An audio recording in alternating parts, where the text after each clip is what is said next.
Hey guys, Windsor here, and I'm going to do a little rig rundown of the current kit I'm using for the Hugh Cornwell band All the Fun of the Fair UK tour. So, here we go. From the front, my trusty PRO MMX kit in that beautiful sapphire sunburst finish. Gotta love it. And starting here with the bass drum, we've got a 22x16, 10, 12 and 15 power toms, and loving this mic combination. Is in there we've got a Kelly Shoe bass drum mount with an Audix D6 as the main bass drum mic, and we have a Shure Beta 91 in there as a second, just for some low end, and it's a very satisfying combination. So I'll just take you round the back and we'll see what we have. The driver's seat, the best seat in the house. So yeah, this is the kit.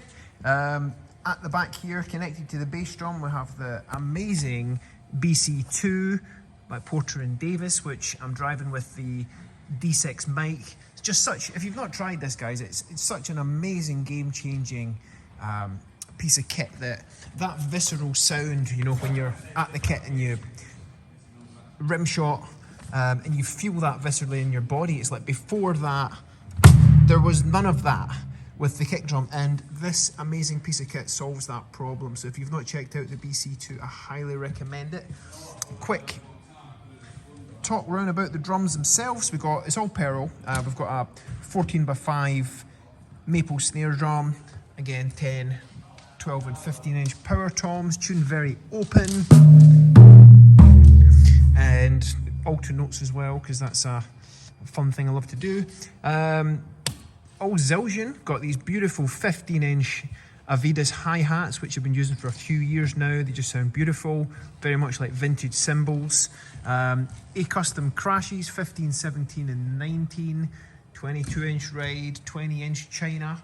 I just love those cymbals. They just works, and they're so versatile. They don't cut through too harshly. They're quite transparent sounding, and these are all complemented by this beautiful vintage Zildjian splash that I believe used to belong to drummer Graham Broad, who played with Roger Water for many, many years.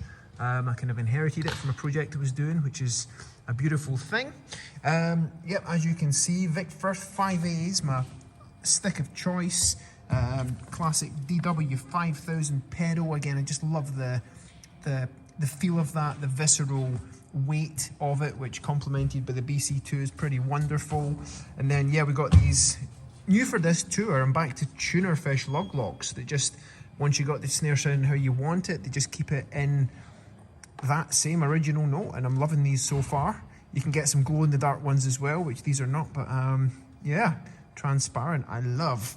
And then the new toy for this tour, which is an upgrade, and it's the SPD-SX PRO, which I replaced my old one with, which in my last video, after a bit of wear and tear, when these things get beaten about, they naturally, sometimes the LED can stop working, and some of the buttons can stop working too. But this brand new one is pretty amazing.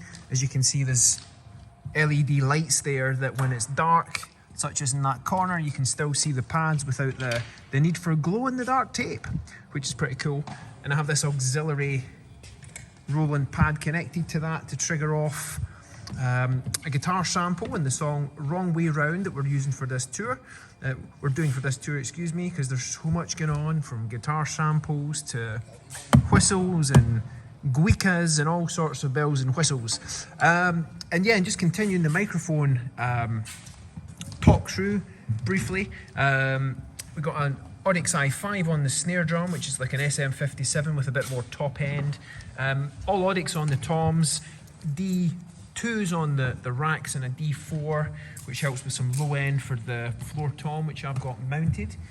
On the hi-hat, we have this, want to fill the front of house sound engineer's new toys. It's by Antelope Audio, which is pretty cool because it can simulate different condenser mics of the same size.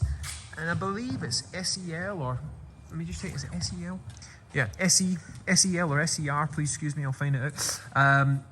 Overheads that were used on the All of the Fun of the Fair tour, which we recorded the album on, which we're playing on this one. They were front of house, but now they're overheads and they sound great. And last but not least, I do a heck of a lot of singing with Hugh, and for quite a while I've been using this headset microphone, this beautiful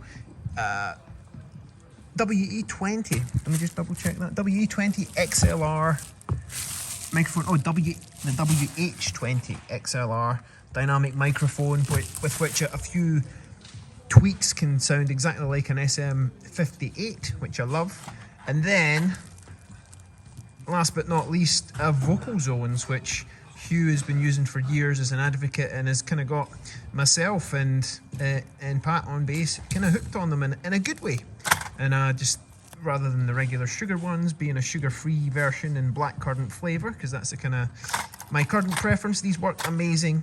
Again, no substitute for a proper vocal warm-up and vocal technique, but they help to lubricate things and keep things clear. So that's pretty much it for this rig rundown for the Hugh Cornwell UK All the Fun of the Fair Tour in 2025. And we are at the fire station, the old fire station in Sunderland, that is sounding pretty good so far, and we're loving it. And our lovely special guests, we have eXTC, who are rocking the house. And good old Terry on drums. Give it some. I'll try and play the right drum kit tonight. Yeah, fun one. Yeah, Terry last night got behind this before he got on stage, and it's like, uh-oh, what's happening here? The senior moment. I'm sorry, I did apologise. Absolutely, it's all good. It's all good. I think you really want one of these, the BC2s, though. Absolutely, as a reminder for sure. Proper. But yeah, lovely. And all good. And I shall let these guys get set up and come to one of the shows if you see this in time. If not, be sure to catch eXTC when they're in a town near you, whatever country that is. And of course, Hugh Cornwell. And that's all from me. These guys have a sound check to do, and have fun, and I'll speak with you soon.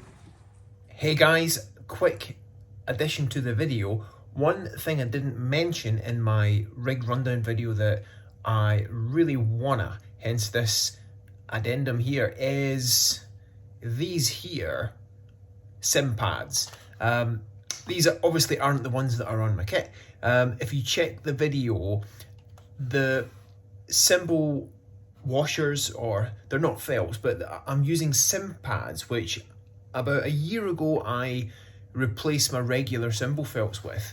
And I first heard about these Cympads when interviewing Darby Todd from a podcast a while back, and he mentioned Cympads as a new addition to his setup. And investigating a bit further, I got in touch with the company, and Rito from Cympad, kudos to you if you see this, sorted me out with some Cympads, and it really has been a game changer and continues to be with my kit, because compared to regular felts, these Cympads allow the cymbals they're mounted on to resonate much more fully, whereas regular cymbal felts dampen the sound somewhat.